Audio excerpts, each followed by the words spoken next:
negeri Putri Sunshine yang telah tertidur bertahun-tahun, ada seorang peri hitam jahat.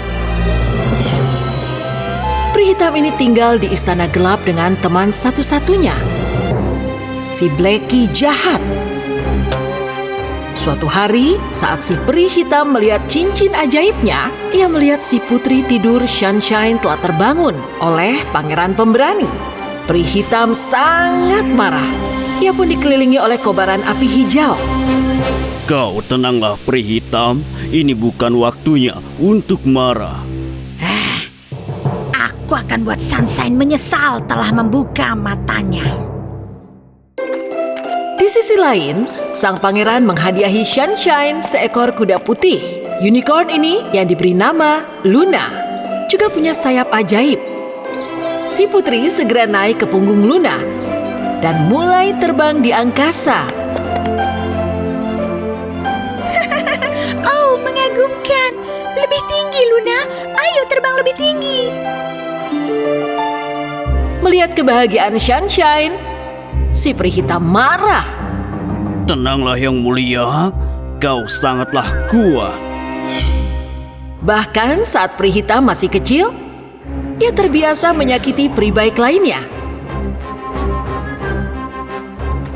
Ia lempar lumpur ke salah satu di antara mereka dan mengolok-olok rambut yang lain. Rambut kalian sangat jelek. Terlihat seperti tanduk rusa. Suatu hari, saat ia melukai sayap peri Hyacinth dengan mantra jahat, peri Hyacinth segera menghadap sang raja dan mengeluh tentang si peri hitam. Sudah cukup, pengawal, kurung si peri hitam di tempat yang terjauh, tersunyi dan paling terpencil di hutan. Demikianlah, peri hitam menghabiskan waktunya sendiri di kedalaman hutan. Demikianlah hingga bunga warna-warni tidak mekar di sekitarnya. Dan tak ada binatang datang ke sudut hutan yang terpencil. Setiap hari ia mencari jalan untuk keluar dari hutan. Tapi hutan itu seperti sebuah labirin yang membawa peri hitam ke tempat yang sama, kemanapun ia berjalan. Suatu hari, saat ia mengembara sendirian, sedih, seekor kelelawar tiba-tiba muncul di atas kepalanya. Kau seorang peri, betul kan? Apa yang kau lakukan sendirian di hutan terpencil ini? Raja penjarakanku di sini karena telah menjahati peri lainnya. Kejahatan seperti apa yang dilakukan?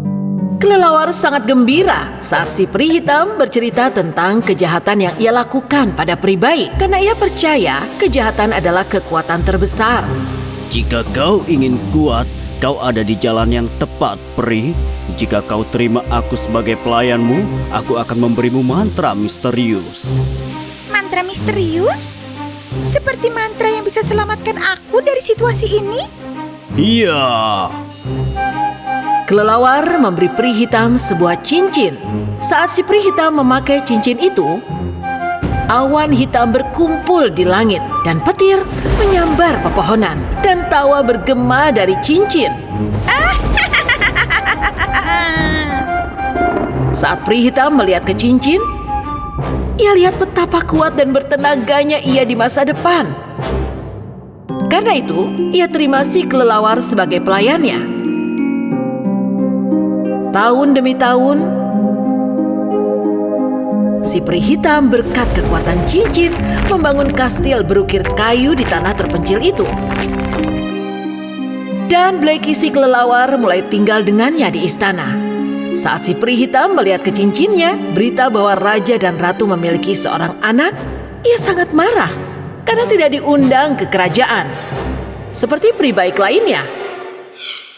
Hari itu dia berjanji pada dirinya sendiri bahwa ia tidak akan gagal melakukan kejahatan pada sang putri. Blackie, aku ingin membuat putri menyesal telah membuka matanya. Aku punya rencana yang mulia. Blackie menjelaskan rencana yang ada di pikirannya pada si Ratu Hitam secara terinci. Saat matahari tenggelam dan bintang menghiasi langit, si peri hitam muncul dalam mimpi Sunshine dengan kekuatan cincinnya. Bangunlah sekarang putri. Seluruh burung menanti untuk diselamatkan. Kamu harus menolong mereka. Apa? Bagaimana? Apa yang terjadi pada burung-burung? Si peri hitam menjelaskan bahwa semua burung di langit terkena mantra jahat. Dan mereka jadi tidak bisa terbang karena mereka dikelilingi dahan-dahan kering. Hanya kamu yang bisa selamatkan. Ayo, bangunlah dan larilah ke dalam hutan. Sunshine terbangun ketakutan di malam hari. Ia berangkat untuk selamatkan burung-burung tanpa memberitahu siapapun. Saat tiba di hutan, ia memang melihat burung-burung di dahan kering pohon besar. Dia bermaksud memanjat pohon itu, tapi saat si peri hitam muncul dari balik kabut. Kamu adalah peri di mimpiku. Apa kamu yang melakukan ini pada burung-burung? Tapi mengapa?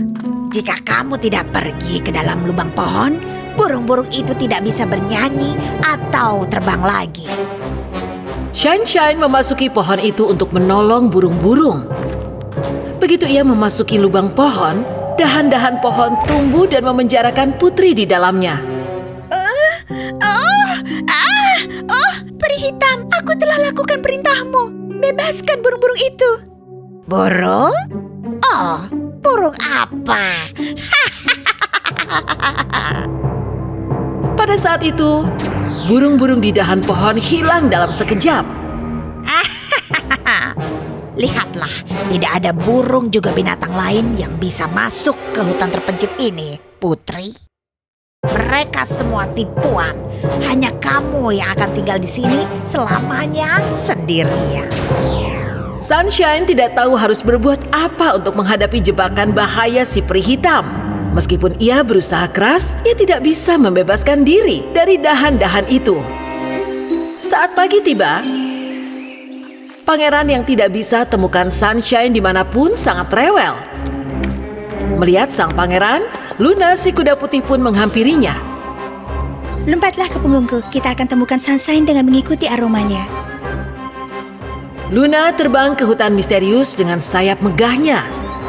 Saat ia sadar telah mencium aroma sang putri, ia segera mendarat di tanah. Tetapi keheningan dan kegelapan di hutan membuat mereka takut. Agak di kejauhan, mereka melihat Sunshine terjebak dalam lubang sebuah pohon. Sunshine, putriku. Jangan khawatir, kami akan selamatkanmu. Oh, pangeranku. Dan Luna. Luna melebarkan sayap berwarna-warninya dan menaburkan debu ajaib di sekitar pohon. Dahan ranting patah satu persatu dan jatuh ke tanah. Demikianlah Sunshine lolos dari lubang pohon di mana ia terjebak. Oh, kupikir aku tidak akan pernah keluar dari sini. Terima kasih banyak.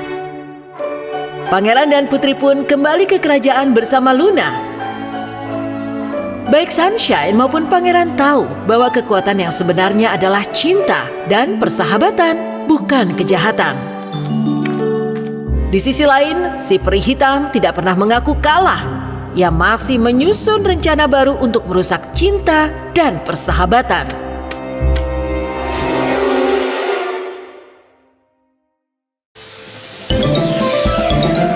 Adi se baba